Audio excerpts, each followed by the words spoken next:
Welcome back to the channel. It's been like, I don't know, a year maybe, 8 months.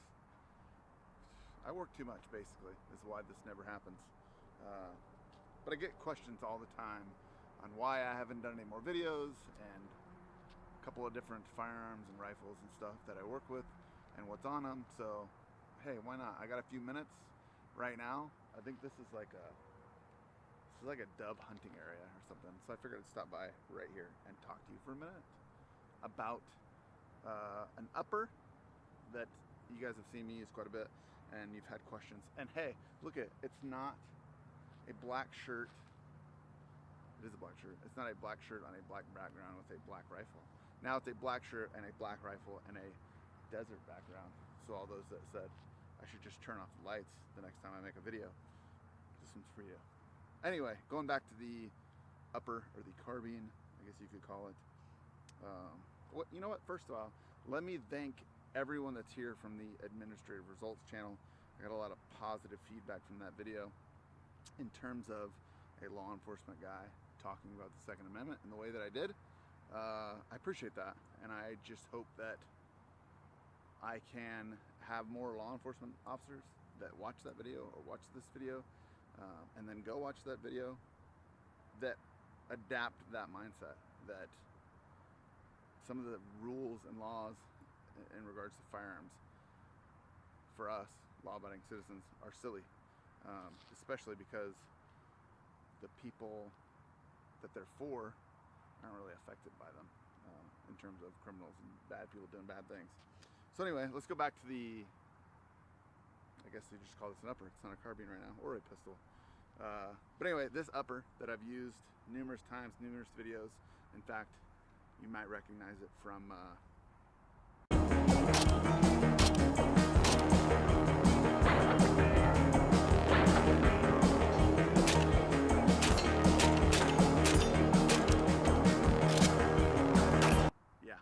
admin results.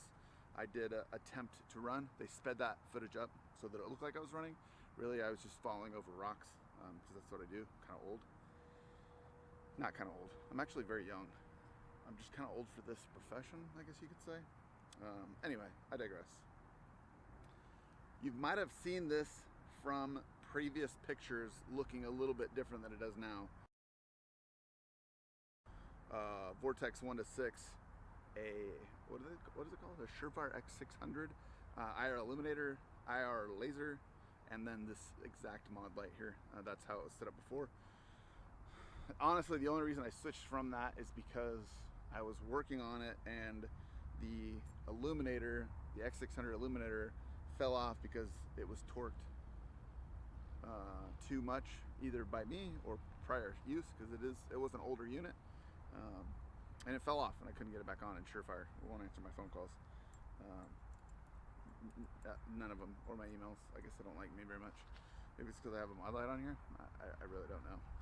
So anyway, I got rid of the X600. I went back to a PEC on top of the mod light OKW, which shoots a little bit further out for me. So let's just, I guess we could just start. And then I went to a 1 to 10. And the reason I went to 1 to 10, because I use this for work a lot. And in all fairness, it's only for vision. We really don't go out, even as a sniper, past 80 yards, 90 yards in a deployment. So if I don't have time to grab a bolt gun and I still want a little bit more vision, this 1 to 10 is beautiful. The eye box at 9, 8, 9, 10, or even beyond the 6 of the 1 to 6 Vortex does suck a little bit. Like, you really have to get into it pretty good and perfect when it's that high. But when I'm using it at that high elevation, 7, 8, 9, 10, in terms of magnification, I'm at a stationary position. I'm not running and gunning and moving around a lot. I have something, a barricade of some sort of vehicle, a Bearcat, whatever, to settle on and use that to make sure my eye box is crisp. So the complaint that people have about the 1 to 10 is accurate. The eye box is harder to get at the higher magnification. But in reality, I'm not going to be doing a whole lot of running and gunning at that distance anyway when I have it on 10. Now, maybe I have it on 5, you might be able to do a little bit better job at that. So I'll go through the changes, some of the changes I've made, and the way it looks as it sits right now. Obviously, if you put a pistol brace in the bottom of this is a pistol, and if you put a stamped lower, man, so different. It makes it so different, yeah. Anyway, you know how that works. So what I have on the front, I think this is called a Warden. This is something that Surefire makes that goes on the front of their battle comp.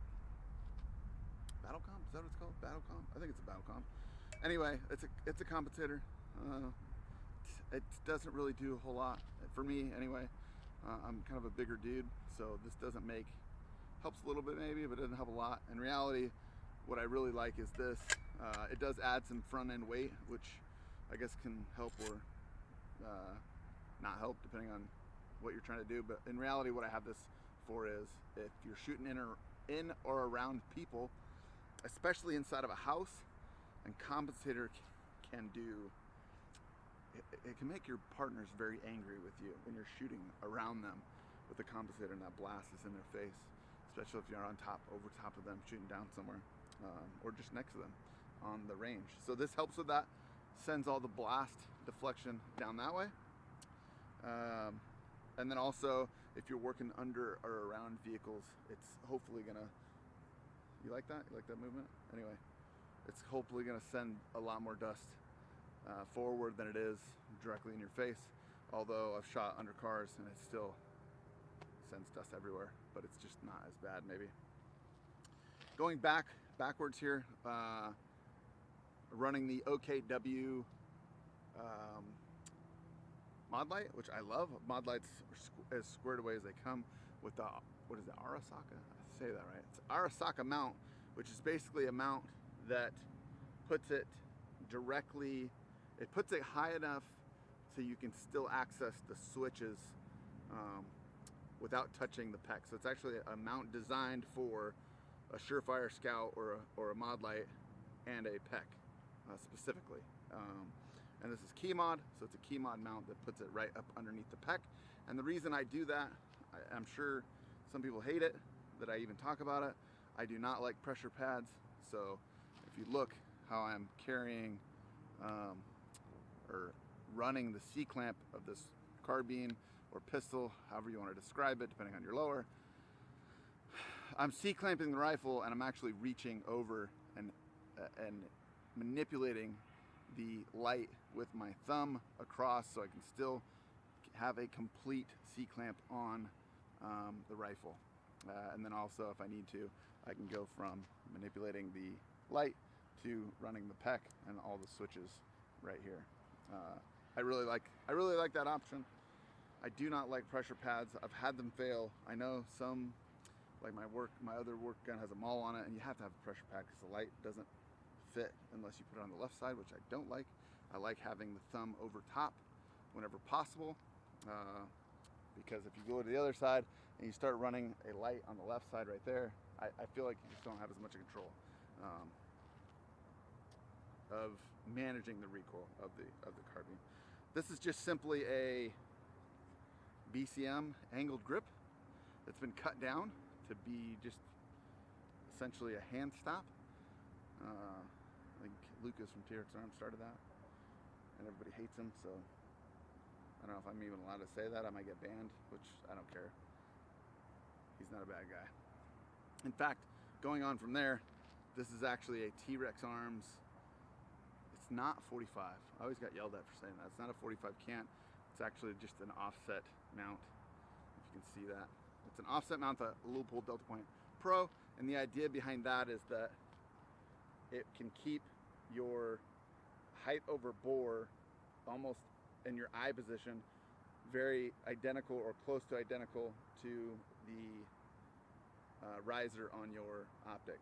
So there's no real change in where your eyesight is or where your cheek position is in the carbine or pistol, because all you're doing is moving it and your eyesight will be directly on the red dot. So that, I like that. It came from TRX Arms. I know that people won't buy that because it's TRX Arms, but it's a great piece of kit. Going back from there, this is a spur mount. So when I had the 1 to 6 on there, I put, or not a spur mount, this isn't a spur mount. This is a ScalarWorks mount. I had a spur mount on here. I had the regular low coat witness one. I bought the 183 and I couldn't pick it up. Even at one power, I just had a lot of issues with eye relief with the 183. So I went to the direct co-witness for a long time and just got real low into the glass in terms of a carbine, just so I could get a good eye box on the optic. Then somebody told me to try this, which is I believe the 193 from ScalarWorks, which is actually higher than that, if you do math correctly, which sometimes I don't, so I had to get a pen out and some paper to figure that out, but that's higher. 193 is higher than 183. And I had no issues. The eye box at 1 was perfect. It was fine. I could pick it up a lot faster with the 193 than I could the 183. And I didn't have to change a lot of my head position in terms of getting down into the gun. I could keep it up. You like that movement too, I bet you do. So I do like the 193. The 183, I had issues. I had issues getting the my eye box and not having any scope shadow with the 183. It just wasn't right where I needed it to be naturally. And so I thought, that's just garbage. You don't use it. It's just not useful.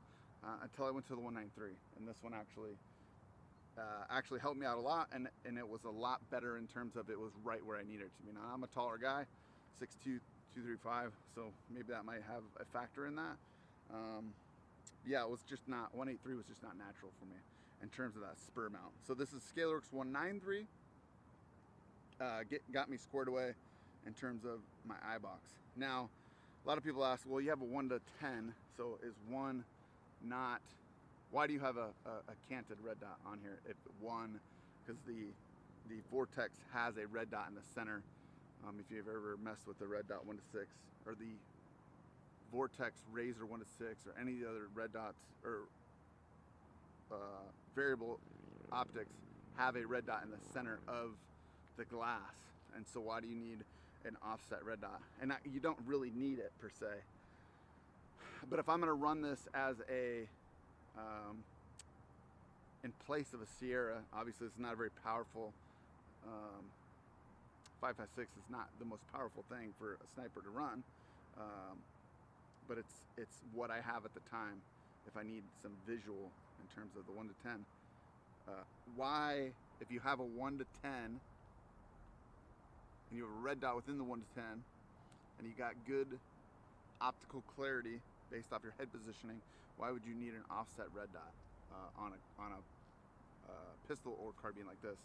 And my reasoning for personal preference is if I end up having to work in or around barricades or under cars or anything like that, and for some reason I can't get a good cheek weld on this, scopes are not as forgiving as red dots. Obviously red dots doesn't matter as much, especially if you have one that doesn't have parallax, and it's good to go regardless of where that red dot is within that glass. That's not the case with scopes. Scopes, you need to be dead center. However, they're zeroed. If you make changes, it's going to deviate the round. So if you start to change your body positioning, you can't get a good visual through that, and you start to see some shadow because of your body position, because you're not straight up and down with it. That's when the red dot comes in and pretty good, I've noticed. So in reality, that's the only reason I have it on there, is just a quicker acquisition from different positions. So a lot of people ask about this particular upper. It's changed a little bit over the years in terms of 1 to 6, different mount, and obviously I went back to a PEC, which I would love to go to RAID X. I think that's my next step in terms of laser for this particular upper. But yeah, that's this upper. Obviously, personal use, it's on a pistol, and work use, it's on a carbine, which is dumb. It's literally the same thing. But yeah, you gotta be within the law, I guess, as a lawman. Hey, I appreciate you coming and checking this out. If you're checking this out for the first time, give it a like and subscribe, or give it a dislike, I guess, if it sucked. Sometimes I suck, so I mean, I guess if that's what you need to do, that's what you need to do. Again, I appreciate you, everyone that came from Administrative Results channel. Go check his channel out. Go check our video out if you haven't done so already. How do you find me? Mason, as of right now, mason.gunfufighter.com. Gunfu Fighter is the clothing swag stuff. And then Lineage Defense is the training company. It's 2021 right now, so who knows when you're going to watch this, but check the website for training. As long as I'm still in business, we're going to still give you the best defense training that you can get. If not with us, go check out Fieldcraft Survival, go check out Carry Trainer, go check out Bear Solutions. There's so many good training companies out there. I'm kind of tired of people in the industry just non-stop talking shit about each other. In reality, I mean, this is our rights, and we all should be kind of sticking together on this one. So, hey, until next time, have a good one. I appreciate you stopping by and checking us out. Yeah, see ya.